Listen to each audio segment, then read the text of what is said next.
This conference will now be recorded.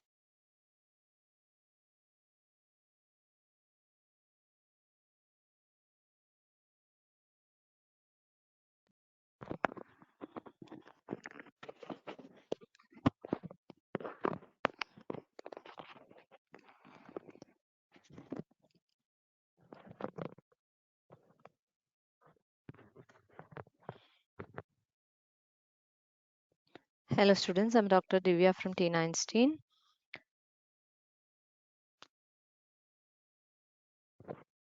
So in this class, we are going to a new chapter, chapter number 7, Diversity in Living Organism. So in 9th standard, 7th chapter is Diversity in Living Organism. From the title itself, it's very clear that you're going to learn about living organisms. So in the previous chapters, like 5th chapter about cell, you have learned. In the 6th chapter about tissues, the cells are forming tissues. Now the tissues which are there in the organisms which are performing different functions in organisms. So about those type of organisms, you're going to the higher level. Okay, so from the base, which is the cell, from that you're going to a organisms level. That one you're going to learn. So you're going to learn the diversity in living organisms. This is the first part. And in this chapter, mainly we are going to learn with what is the basis of classification. See, we have learned about cell, tissues and all.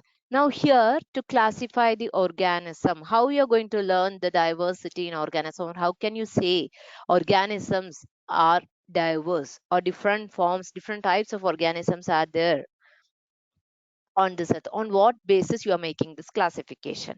Then classification and evolution, that is another point. What's the role of evolution? Then hierarchy of classification, on what basis or different groups you're making while classifying the organism. So what is the basis of that?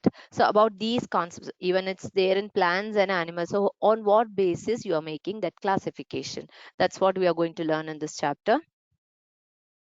So first, let's see, like, see, we know that organisms, living organisms are there. So on what basis you'll get confused, like different types of organism? Daily you will be seeing different types of organisms, right? So how many types of organisms are there around us? You will definitely get that doubt, right? See, think about animals and plants and all. In animals itself, so many types you can see.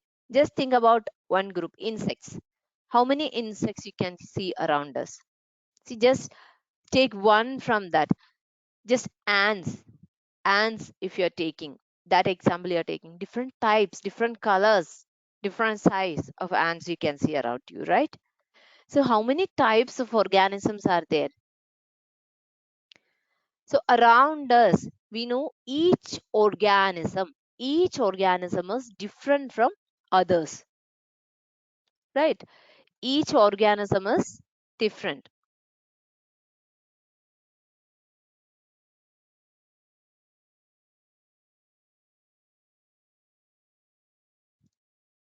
right? So that difference, that may be, that percentage of difference may vary from organism to organism. In some, you can see higher percentage of variation,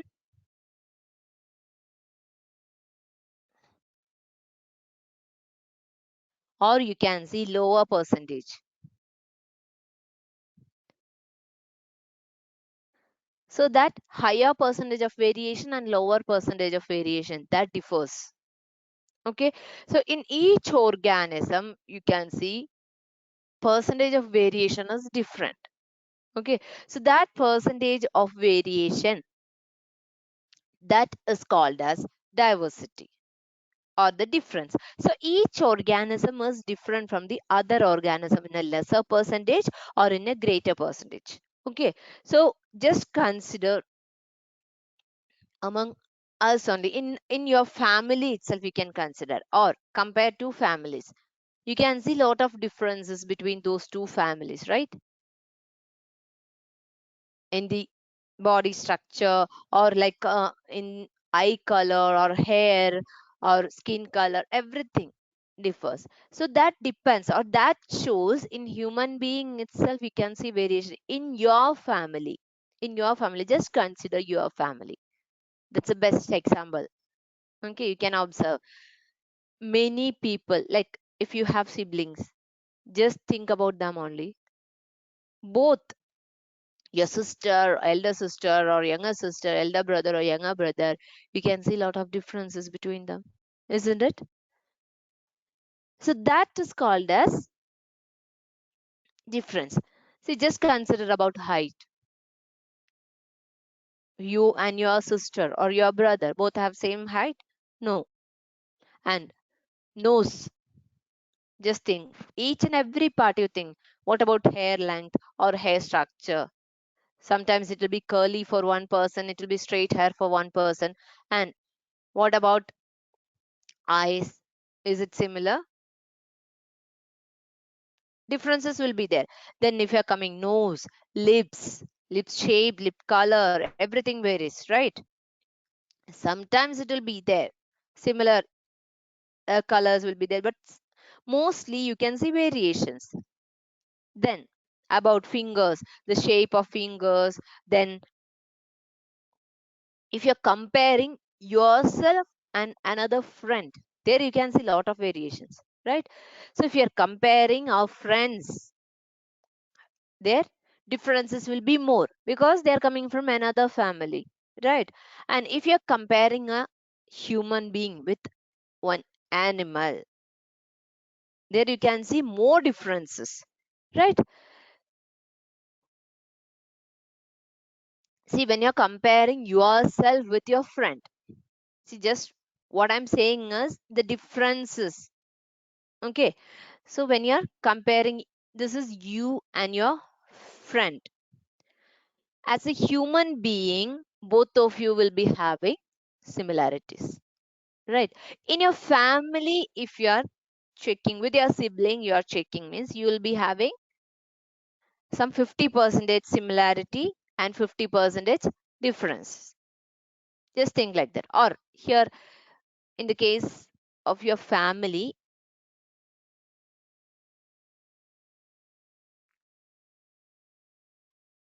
you can say like 70% similarity you keep and 25% differences. This is similar and this is difference. Okay. Then when you're comparing you with,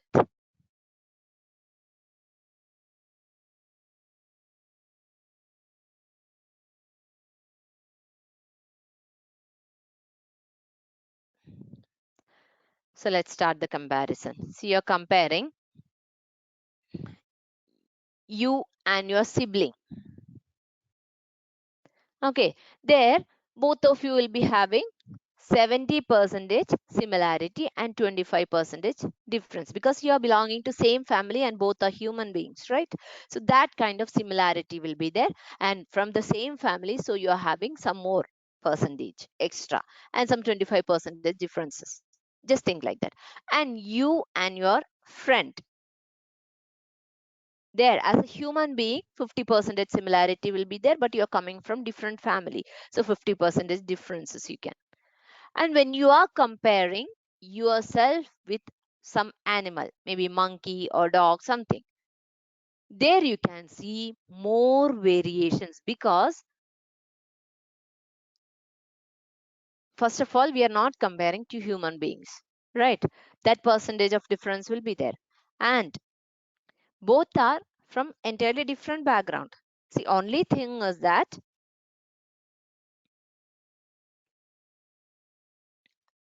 both are animals, right? Belonging to the animal category, right? So animal kingdom, from animal kingdom you are coming, not from plant kingdom, so that similarity will be there. Next you are comparing yourself with one plant. What will be there? Everything will be different, only the common feature is both are living, right? So like that you can find out lot of variations and lot of similarities. Okay, so here they're asking you to do one activity in this. Okay, to compare two types of cow. So one is Desi cow and another one is Jersey cow. So you want to find out the similarities and differences. Okay, so through that activity, see, this is enough. This activity is more than enough, but in your book they have suggested that activity you need to make a chart. So in this, from this comparison, what you got, see, from this you can find out which and all the characteristics or which we need to give more importance in forming a desired category. Okay, so we are also deciding which character we need to ignore. Okay, see, there is no meaning in comparing one plant and one animal. Okay, if you want to find out different types of organism or different types of plants, then you need to compare two plants, right? And if you want to compare two animals, from animal kingdom itself, you need to select, right?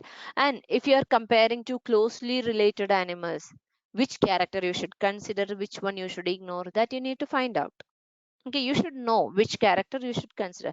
There's no point in comparing one plant and animal, right? You can find out differences. You can learn the difference between plants and animals, but there you can you'll get only two different, entirely different forms of life, isn't it? So here we can think about all the different forms of life which is present on this earth. Different forms of life, right? So there are a lot of forms, different forms of life on earth. Okay, on the other hand, we can see these and all, there are microscopic forms and macro, big forms are also there and microscopic forms are also there. See, microscopic bacteria are there, and which are very minute structures, bacteria which are very minute structures.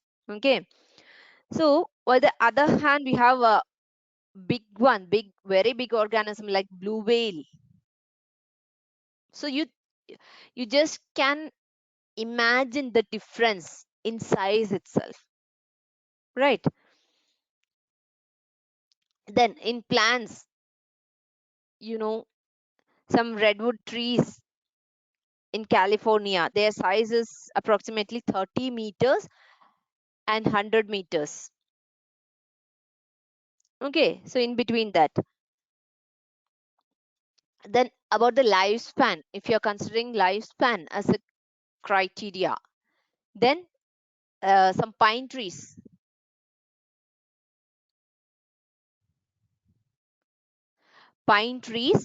which are lived for 1,000 years. If you're considering lifespan,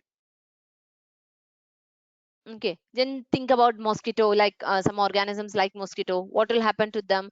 They will live for only for few days, right? So there itself, so many categories, so many criterias are there. Okay, so here for thousands of years, these plants are living, some pine trees and all living, and at the same time here, some insects like mosquitoes and all, they'll die within few days. Then you can see different colors of life, right? Different, some forms are having good colors and some are colorless. Even transparent organisms or transparent worms are there. Some are brightly colored. See, you can see the difference between a crow and a peacock, right? Peacock is colorful and crow is having only one color, black, but here it is colorful. So different ranges you can see in color, then body structure. So you have a wide variety of living organism around us, right? So these organisms, all these organisms are evolved over a million years ago. All these organisms are evolved. So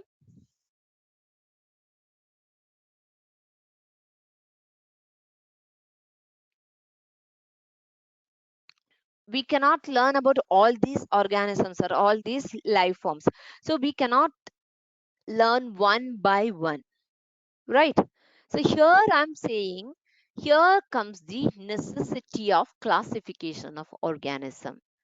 See, in butterfly, just consider about butterflies or insects. In insects itself, you can see many groups, many types of insects. And just I said, a good example, ants. You can see different types of ants. So we can't learn one by one. So what we need to do, we need to classify them. So there comes the necessity of classification classification of organism. Just think about plants. Can you learn about each and every plant? Or we can't conduct a study. So in order to,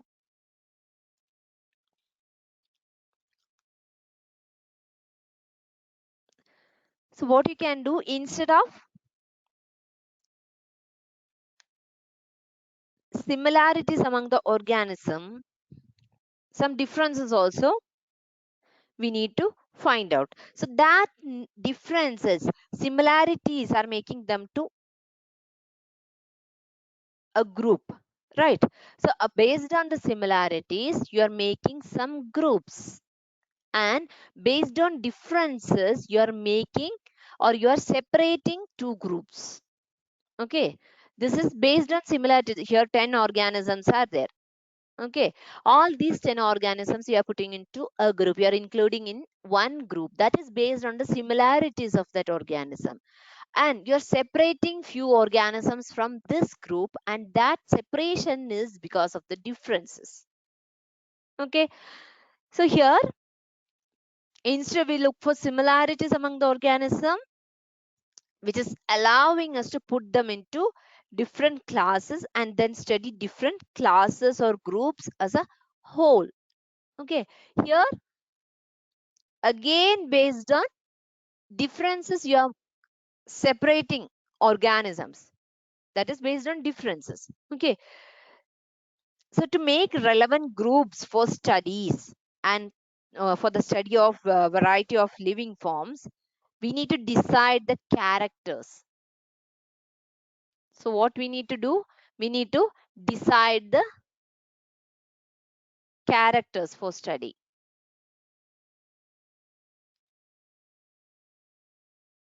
Okay, so we need to decide the characters for study, and these characters decide more fundamental differences among the organism. Simply we cannot select all the superficial characters or features like that. The fundamental characters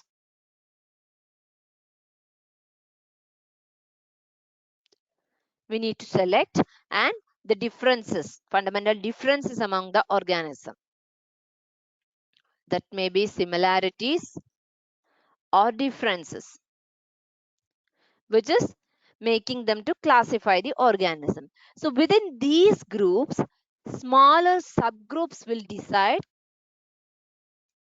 See, there is a large group. Okay, like I said, insects. So in that insects also subgroups will be there.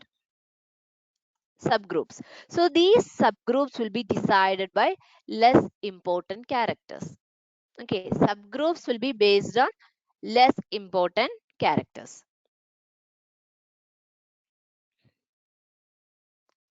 See, these characters, subgroups, in the sense, there among that group itself, you will be having slightly different characters, which is making some subdivisions among that organisms. Okay, that characters or that features may not be important for keeping these organisms away from the other organism. Okay, in between those organisms, see, like I said, ants, all the ants will be belonging to the same group. But in that ants itself, you can see many groups, like based on color, based on the size, body size. But finally, all are ants. But you can see different groups. And among butterflies, just think about butterflies. You can see brightly colored or bigger ones, or somewhat colorless ones, right? So like that and all classification among this large group. That subcategories will be based on slight differences, which is not a prominent feature to separate them from other organisms. It is just like a simple feature which is separating based on color, size, and all. Okay. So that is having that subgroups will be having less important characters. That is just to separate or to study those organisms. Clear? So here we are coming to know that why we need to classify the organism. Okay. So these are the reason why we need to classify the organism. Got it? So we need to classify the organism in order to make studies, because you have a vast group or vast different types of organisms on this earth, right? So we cannot study one by one. So in order to learn about these organisms, in order to study the life form, about the life forms, you need to make them into groups, right? Because each and every organism, learning about each and every organism is impossible. So you need to classify the similar type of organism, or you need to make groups, and about each group you can study, right? These are the fundamental features of this group, and these are the fundamental features of plants, these are the fundamental features of animals. Like that you can make classification, and among plants and animals itself you can make subcategories that is based on the features of each group of plants or each group of animals. So only that group studies are possible. It's impossible to take each and every organism and study the features, right? And here every time I used to say, in each group you can see case of exceptions, because of evolution. See, all these organisms on earth, they have evolved from the previous ones, and now also that evolution is taking place. It's there in every generation, you can see slight changes. So that finally these are the simple steps for evolution. Finally it is evolving into another type of organism. Okay, so after several years you can see another type of organism. Okay, so in the case of human being itself, you can see the history of evolution. There you can learn, you'll get so many points, like earlier we were not like this, and you after continuous evolution, now these forms are there on earth. Later again from us also continuous evolution is taking place, changes are taking place. So after 100 years you can see different forms of this. Okay, not only in the case of human beings, all organisms. See, evolution, there are many reasons for that evolution. Okay, see, climate is changing, so organisms need to change. Their body conditions should change, otherwise they cannot survive. So based on the environmental condition also, everything is getting changed. So according to that, organisms are changing, climate is changing. So according to the weather or in organisms you can see changes. So everything is leading to evolution. Okay, so here that's why we need to classify the organism for the studies. Okay, so impossible to learn each and every organism, so we have to classify the organism. Okay, next,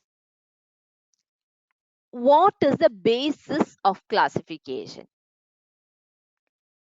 What is the basis of classification? That is next question. On what basis we are classifying the organism? See, since old time onwards, we are trying to classify the organism. These attempts have been done many times, classification of organism. Okay.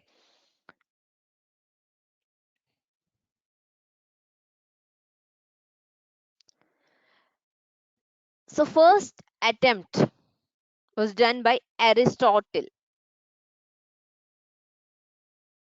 Aristotle, he classified, he's a Greek thinker, and he classified these organisms based on the weather they lived. This classification was based on weather. Uh, Whether they lived on land or water or air. Lived on land or water, whether they are living on land or water. Based on that, he made the classification. Aristotle. Okay, so that is the first classification. Aristotle, a Greek thinker, he made the classification based on the place or the where they are living, based on that, whether they are living on land or water. So that was actually a very simple way. Okay, see, just like a straight thinking, a simple way of looking at life, whether they are living on land or water. Like we can see,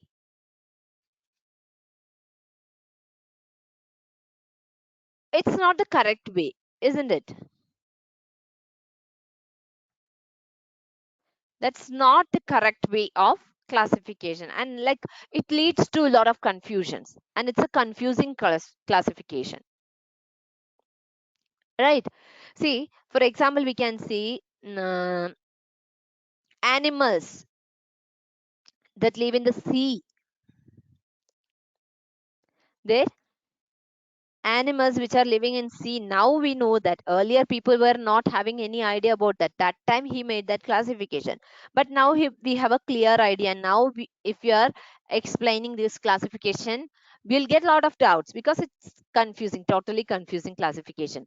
Because for example, we can say animals that live in sea, that include whale,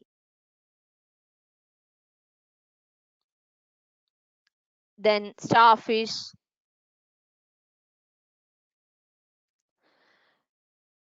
shark, corals, all this. Right. See, nowadays, if you are asking to kids, they'll get, definitely they'll ask 1,000 questions about this classification. If you are telling to even a 7 to 8 years kid also or child also, they will ask question. Whale, starfish, shark, corals. How can you tell like that? Definitely that question will get from kids also. So animals that are living in sea, that include corals, whales, octopus, starfish, shark, and all. So from these examples itself we'll get a question, because these are very different forms of life, right? In different ways, these are different forms of life, so they are entirely different from each other in numerous ways.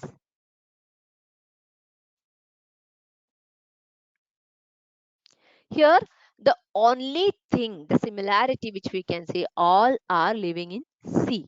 That's the only similarity, that is, all are living in sea, right? The habitat, that is the only point they share as a common one. So this is not a good way or appropriate way of making groups of organisms to study and think about it. Can you compare one whale and starfish? Is there any common feature except the sea where they are living or the habitat where they are living? See, in fish itself we can see different types, right? Can you compare whale and coral? No, there is nothing other than a sea, the common habitat. We cannot compare those groups. Okay, that's why nowadays we are getting this question. Definitely we'll get, if you are presenting this in front of a second standard or third standard student itself, you'll get a lot of questions, right? So this classification makes a lot of confusion. Therefore, we needed to decide the characteristics to be used as a basis for making a broad division. Okay, so there should be a classification based on the characters, and these characters should be the basis of classification. Okay, so that basis of classification, that should be some base characters, some best features we need to select for the broad division. So we have to pick up the next set of characters from making subgroups within these divisions. See, first the main classification should be done.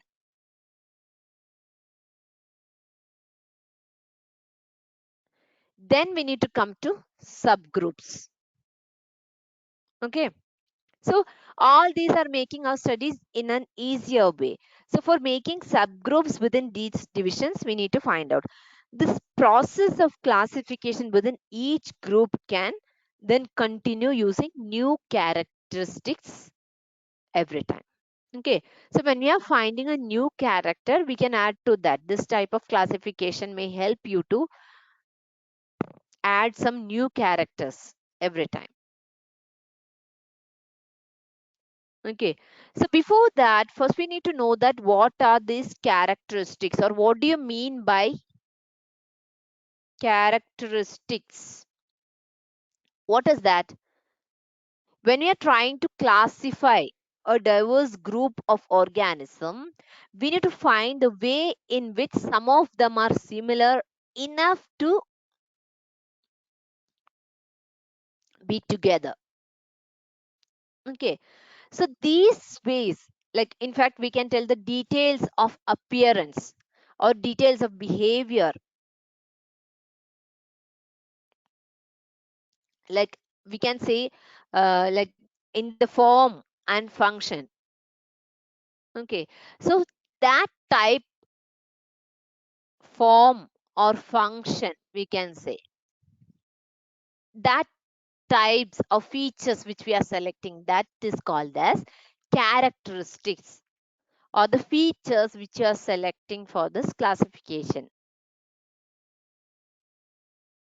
Okay, so what do you mean by characteristics? That's a particular feature or particular function. That is a feature or function. Okay, that most of us have 5 fingers, right? 5 fingers we have on each hand. So that is a characteristic or a feature, right? Then we can run, we can move from one place to another place. Which one? Animals. What about plants? Think about one tree. It cannot. So that is also a feature which is separating plants and animals. So like that, some special features which can easily define one group of organism, or which can separate two groups. Okay, so now to understand how some characteristics are decided as being more fundamental than the others, we need to consider just like how a stone wall they are constructing. Okay, the stone which they are using, they'll be having different size and shape, isn't it?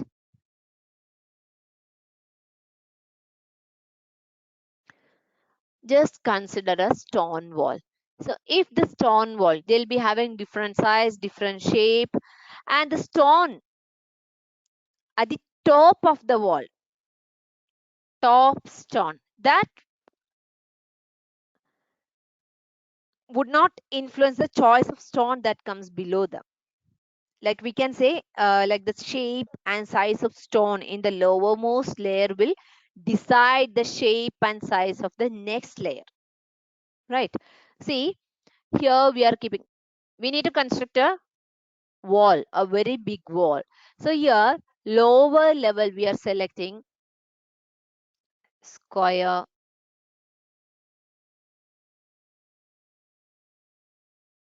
stones.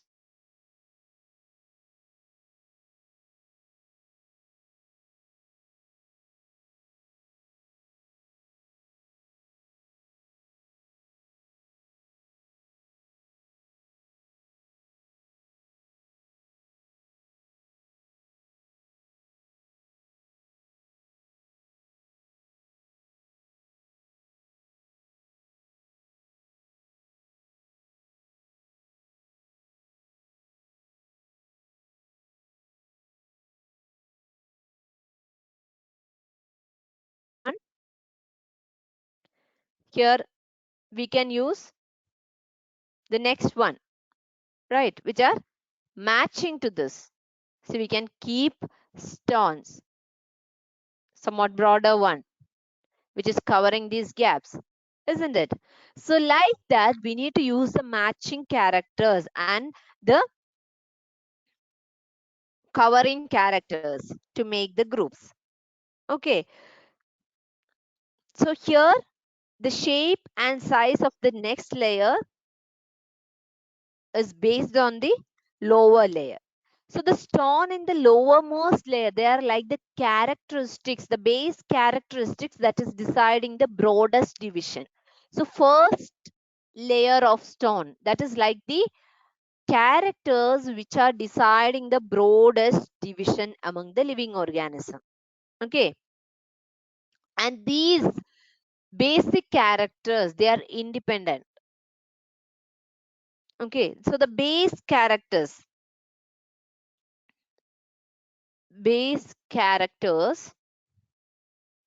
they're independent of any other characters in their effects on forming that organisms or that group. Okay, in their form and function of that organism, these characters are independent. Like they are independent of any other characters. Independent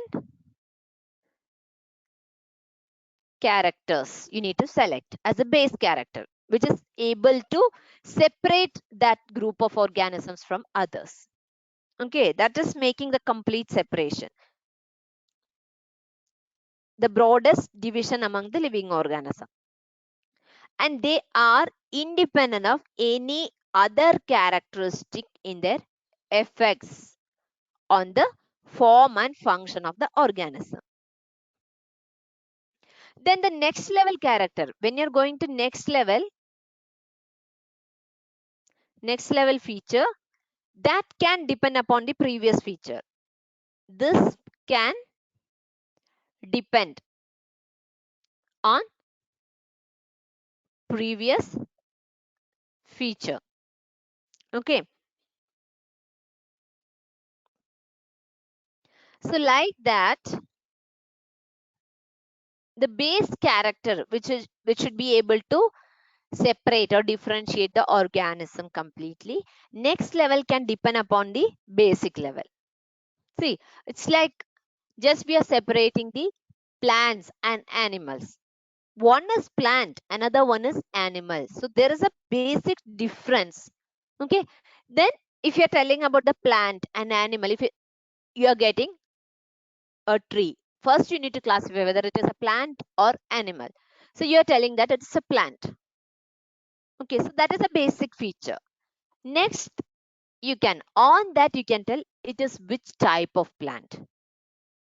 Okay, or it is belonging to which one,